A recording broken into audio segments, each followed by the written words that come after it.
On behalf of the General Assembly, I have the honor to welcome to the United Nations His Excellency Robert Mugabe, President of the Republic of Zimbabwe, and to invite him to address the Assembly.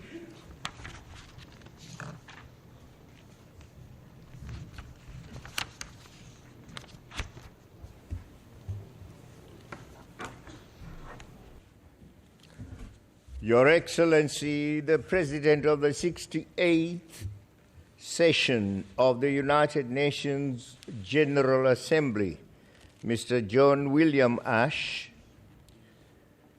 Your Excellency, the Secretary General of the United Nations, Mr. Ban Ki-moon, Your Excellencies, Heads of State and Government, distinguished delegates, ladies and gentlemen, comrades and friends. Let me begin by extending warmest congratulations to you, Mr. John William Ash, on your election as President of the 68th session of the General Assembly. Your election to this esteemed office is a befitting tribute to the personal and diplomatic qualities that you have exhibited over the years.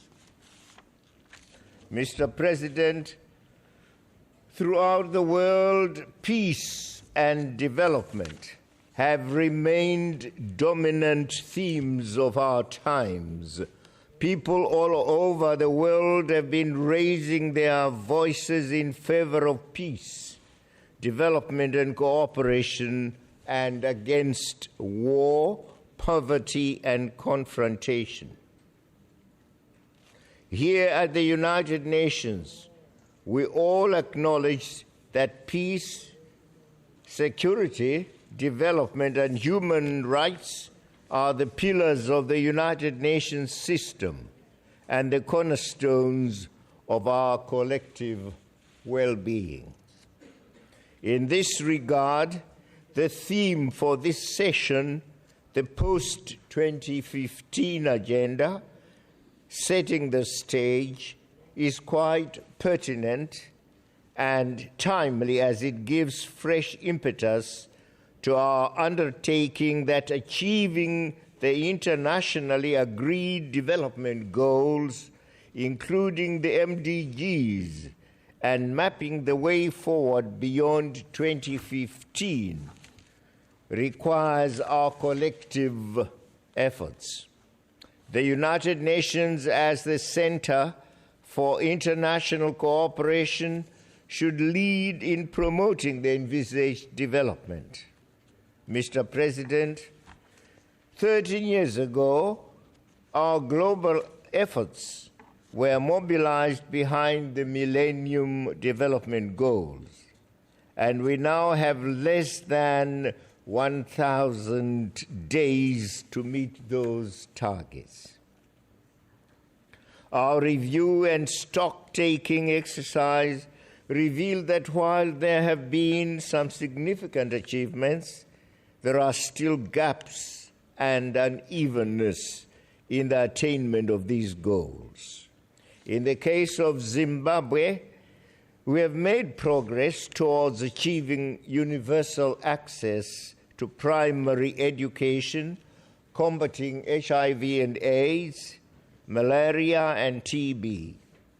Some of the goals, however, are due to lack of capacity, mainly financial, off track, and in some areas progress has stalled, including in those areas relating to the eradication of poverty and hunger, child mortality, universal access to maternal and reproductive health, environmental sustainability, and access to potable water and sanitation. As a country, we are committed to undertake coordinated efforts to accelerate progress to complete the unfinished business of the MDGs in the remaining period to 2015. any unachieved goals by then should be integrated into the post-2015 development agenda. Mr. President, Zimbabwe fully shares and supports the emerging consensus that eradicating poverty in all its dimensions should be the overarching goal of our post-2015 agenda. Eradicating poverty by 2030 may be an ambitious goal, but it is attainable if we mobilize our collective efforts. Building on the foundation of the MDGs, the post-2015 agenda should go beyond the social development agenda of the MDGs and achieve structural transformation in our economies that delivers inclusive and sustainable growth. We expect a shift that will bring about industrialization, decent jobs, and qualitative change to the lives of our citizens.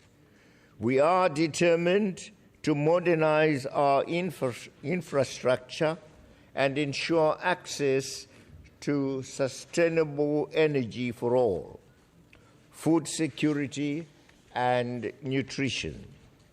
However, we recognize that we cannot do this in isolation from other partners. In the same vein, we also support calls to prioritize gender equality, the health-related MDGs, education, and environmental sustainability in the post-2015 development agenda, among other issues.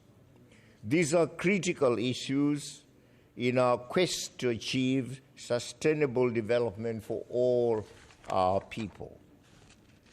Mr. President, the lofty objectives of the United Nations Charter in the economic arena will remain unfulfilled unless all members join in efforts genuinely and seriously to address challenges that developing countries face in their pursuit of development, including meeting the MDGs.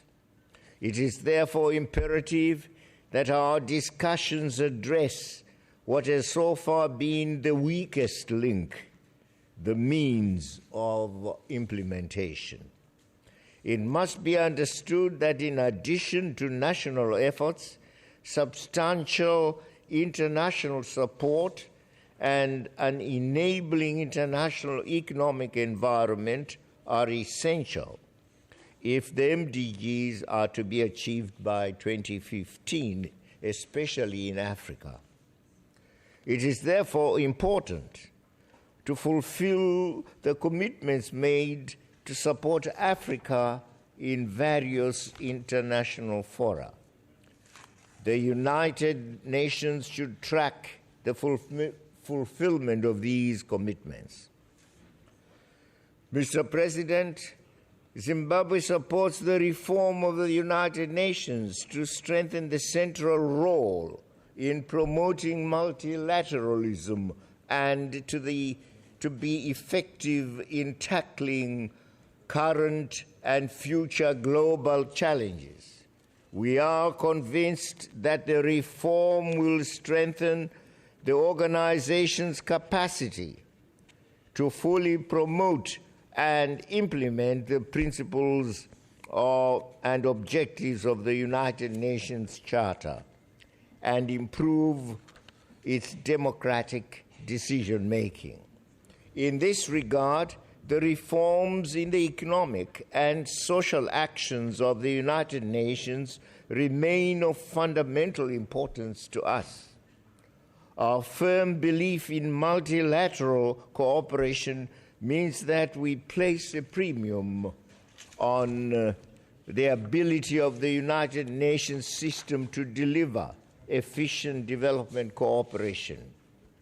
the democratic transformation of the architecture of the international financial system is quintessential, as is a root and branch reform of the international trading system. The terms of trade have hugely burdened developing countries for too long. Mr. President, Zimbabwe supports the ongoing efforts to revitalize the General Assembly, which is the most representative organ of the United Nations. We believe that the General Assembly should take the lead in setting the global agenda and restore its primacy that has over the years been encroached upon by other organs.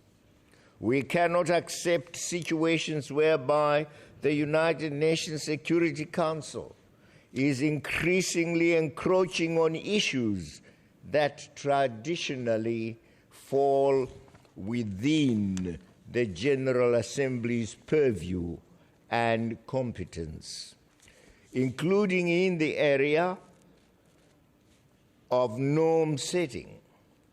Indeed, recent events have revealed that its formal decisions, that is, the decisions of the General Assembly, of the Security Council rather, have provided camouflage to neo-imperialist forces of aggression, seeking to militarily intervene in smaller countries in order to effect regime change and acquire complete control of their wealth. This was so in Libya, where in the name of protecting civilians, NATO forces were deployed with an undisclosed mission to eliminate Gaddafi and his family. A similar campaign had been undertaken in Iraq by the Bush and Blair forces in the false name of eradicating weapons of mass destruction which Saddam Hussein never possessed. We appreciate the central role that the United Nations should play in furthering multilateralism in preference to unilateralism. In this regard, we applaud the consultations and negotiations on the eventful destruction of the chemical weapons in Syria. My country expresses its gratitude and appreciation to Russia and China for their principled stand on Syria. We hope and trust that the Syrian people will soon sit in dialogue to discuss peace and desirable political reforms. Those Western countries in pursuit of hegemony, as they pretend to be advocates of democracy, must be resisted. Mr. President, for Africa, the reform of the United Nations Security Council is especially long overdue. The anachronistic and unrepresentative character of the Security Council must be redressed. For how long should Africa continue to be denied the right to play a pivotal role in the United Nations Security Council as it decides measures on conflicts within its own borders? The Security Council needs to be more representative, democratic, transparent, accountable, and accessible to the wider membership for its decisions to have more legitimacy. Africa's case for the correction of the glaring historical injustice of being unrepresented in the permanent category and underrepresented in the non-permanent category has been made through the clear, fair, and well-articulated Ezulwini consensus. Zimbabwe remains steadfast in its support of the Ezulwini consensus, which in fact is a demand. Mr. President, Zimbabwe strongly condemns the use of unilateral economic sanctions as a foreign policy tool to effect regime change. Thus, the illegal economic sanctions imposed on Zimbabwe by the United States and the European Union violate fundamental principles of the United Nations Charter on state sovereignty and non-interference in the domestic affairs of a sovereign state. Moreover, these illegal sanctions continue to inflict economic deprivation and human suffering on all Zimbabweans. In the eyes of our people, the sanctions constitute a form of hostility and violence against them for the simple crime of undertaking the land reform program by which land was put in the hands of the then majority landless Zimbabweans. Our small and peaceful country is threatened daily by covetous and bigoted big powers whose hunger for domination and control of other nations and their resources knows no bounds.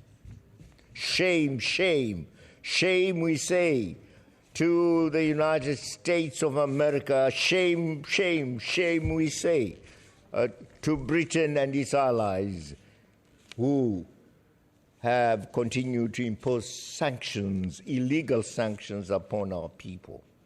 Zimbabwe is for Zimbabweans, so are its ample resources.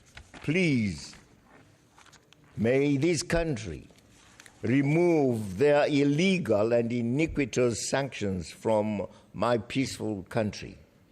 If these sanctions were intended to effect regime change, well, the results of the recent national elections have clearly shown them that they cannot achieve their regime change agenda.